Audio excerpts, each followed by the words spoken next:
Coen was actually 3 years old. We didn't think that it could be diagnosed with cerebral palsy. We didn't know anything about it. We didn't know that the level of damage to his brain could cause cerebral palsy. We wasn't told anything like that when Coen was in hospital. When he was a baby, he was in hospital for about 6 weeks, 7 weeks. Came home on 24-hour oxygen as he had chronic lung disease as a result of his immature lungs when he was born.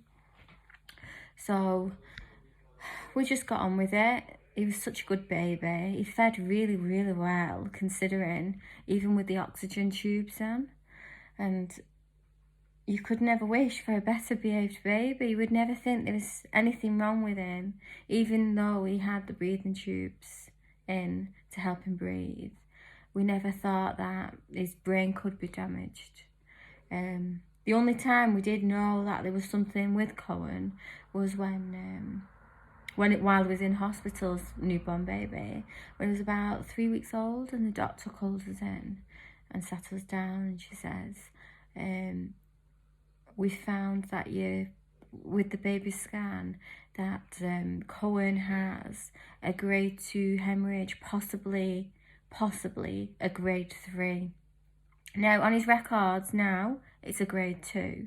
There's no possibly a grade 3. But when we was in there, sat there, the doctor told us that it was a grade 2, possibly a grade 3. So it was borderline. So, as parents do, obviously I was worried. And I did ask, what's his life expectancy going to be like? Is it going to affect him in the long run?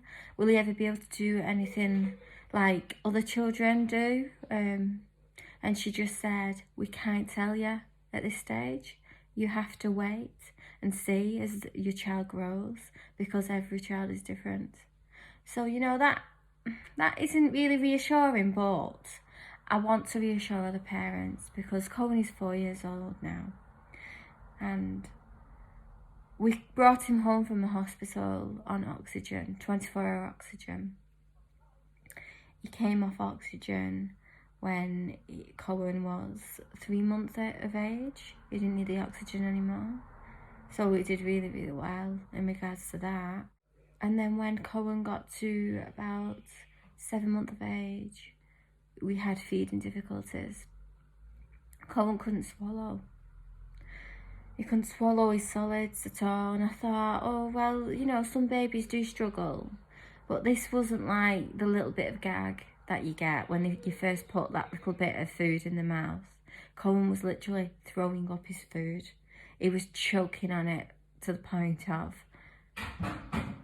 his lips were turning colour. So Coen was really struggling with his food. We ended up giving him a special milk because he couldn't swallow. And not only that, is we noticed his head was getting extremely large. And this could be a symptom of fluid on the brain, which now we know that Coen could have possibly got, he could have had fluid at the time due to the brain damage that obviously after birth, the brain damage due to the grade 2 hemorrhage could have caused the fluid as his skull was growing. It causes all sorts of different problems. Luckily, we didn't need any intervention in regards to that. He just had a larger head than other babies. And then when Coen was around 10 months old, we noticed he still wasn't able to sit up. There was no balance at all. He was just lied there. I tried to sit him up and there was just no balance. So we was given a balance special chair aid with a strap around the middle. So it would build those muscles up in Coen's leg. And we didn't think that he had cerebral palsy either. We just thought it was just delayed due to prematurity. Because you got to remember Coen was born at 28 weeks. So it's very, very early. I'm going to share some pictures with you in between these videos so you know how small and fragile Coen actually was. He was on a support system when he was born. So it's what you have, basically what you need, he had when you're a premature baby. So we didn't think nothing of it really, just that maybe he was delayed because of his prematurity. So we waited. Coen got to the age of 14 months and he still wasn't sitting up. Then we knew there was an issue. Coen wasn't floppy like you'd think. It wasn't like that. Coen was extremely stiff. Extremely stiff. He couldn't bend very well. And he was so quiet. There was no words, no babbling. It's just very, very quiet. So he was just very much like a baby. But just not a floppy baby. Just very stiff baby. So we saw Coen's paediatrician. And Coen was about 2 years old when we saw his paediatrician, because it took such a long time. As some parents will know, when they've got children with these sorts of disabilities, there's lots of families and there's a long, long waiting list to see anybody. We saw the paediatrician and he sent Coen off for an MRI scan. And at this point, Coen was past the age of 2 and he still wasn't walking. He managed to sit up after using the chair for quite a considerable amount of time, but was very unbalanced, so he'd still fall backwards very easily without much support. So we got the results of the MRI and it showed Coen's brain damage. And we was then told that Coen has cerebral palsy. At first I was really, really upset, don't get me wrong. I was upset because I thought, what life is my child going to have? I hadn't come across it before. So straight away when you're told your child has a disability, you think the worst case scenario. And that's exactly what I did. I couldn't stop cuddling him, kissing him, like I would anyway, but I felt so bad for Coen, thinking, what's his life going to be like? He wasn't able to talk either. Forgot to add that. So he couldn't talk. His feeding was still very much the same. He couldn't swallow solid food. But we did manage to get soft purified food, but it had to be extremely watery to get it into Coen. And obviously I had to feed him because he couldn't feed himself. And this was at about 2.5 years of age. And we had lots of physio appointments. We had everything that you could think of, occupational therapy appointments. And then Coen took his very first steps. He could only manage a few steps, but I was the proudest mother that you could ever.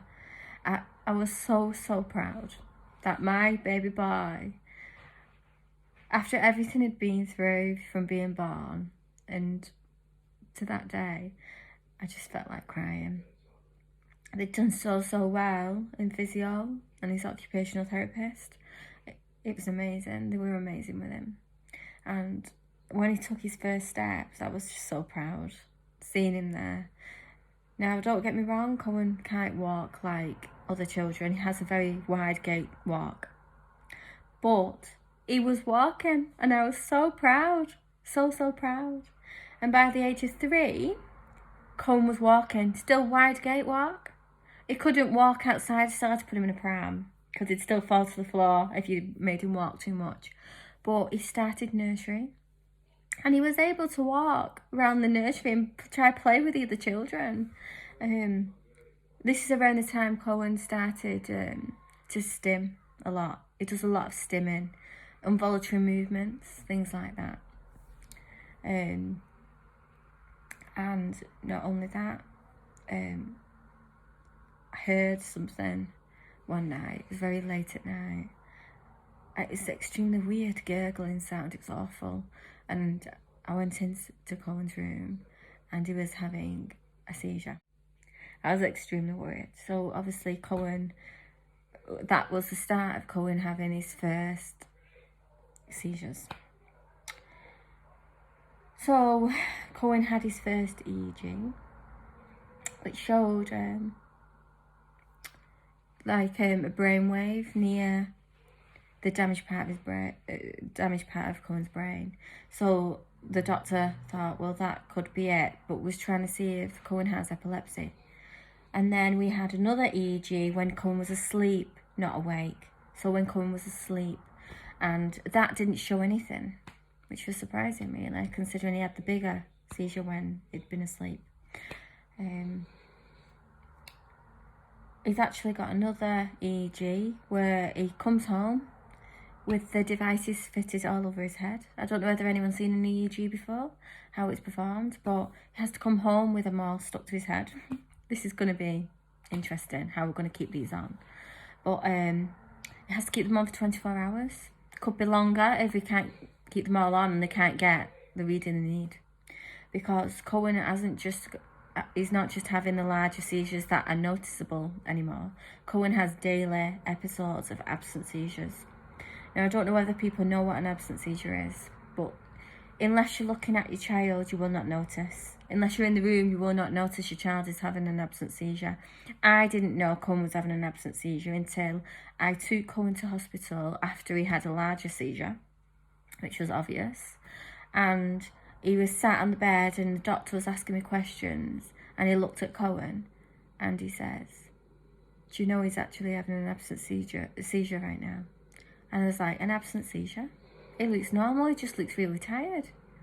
And he said, how long has he been doing this for, where he's actually not been responding to you when you're talking to him or when you try and get his attention? I said he does it quite a lot, but with his level of damage to his brain, I just thought it was just an effect from the brain damage. No, turns out it's an absent seizure, and that's when I learned that Coen was having daily absent seizures. So it's ongoing so far. Coen could develop epilepsy, which is quite common in children with cerebral palsy. So we just have to see how that goes, really.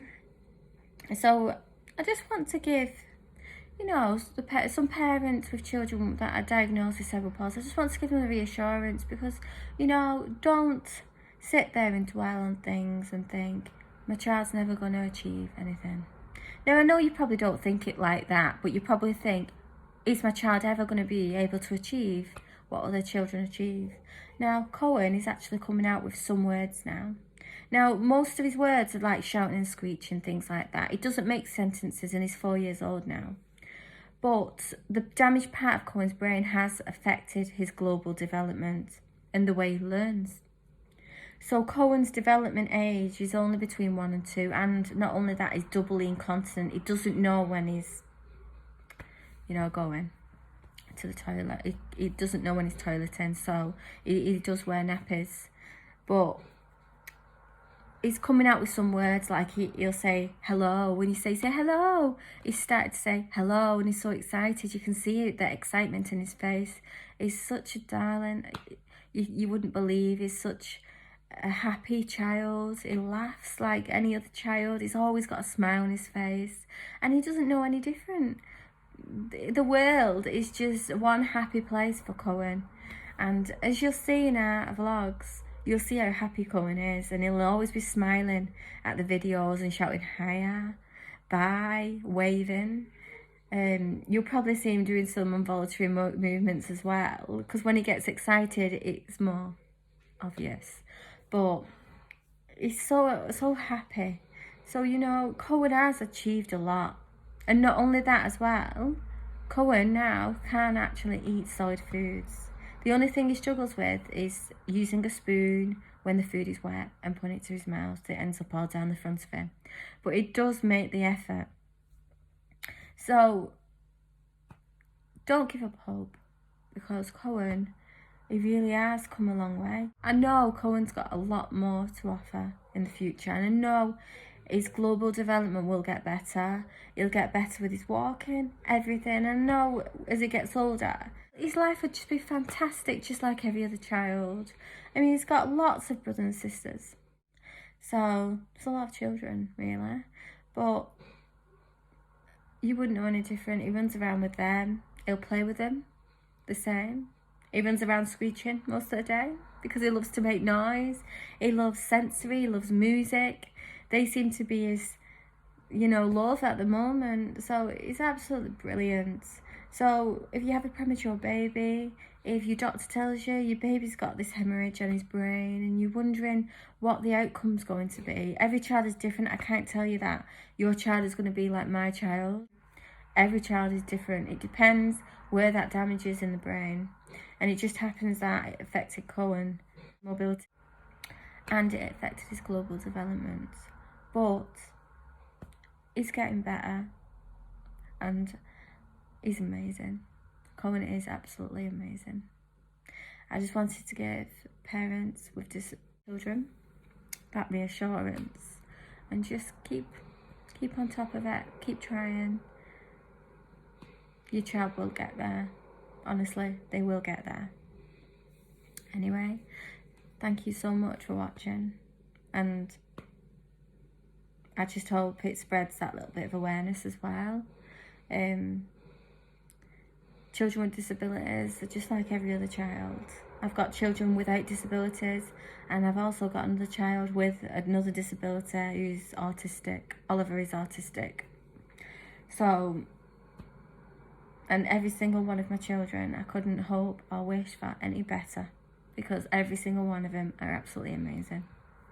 Anyway, thank you. Thank you for watching my vlog on Coen. Thank you very much.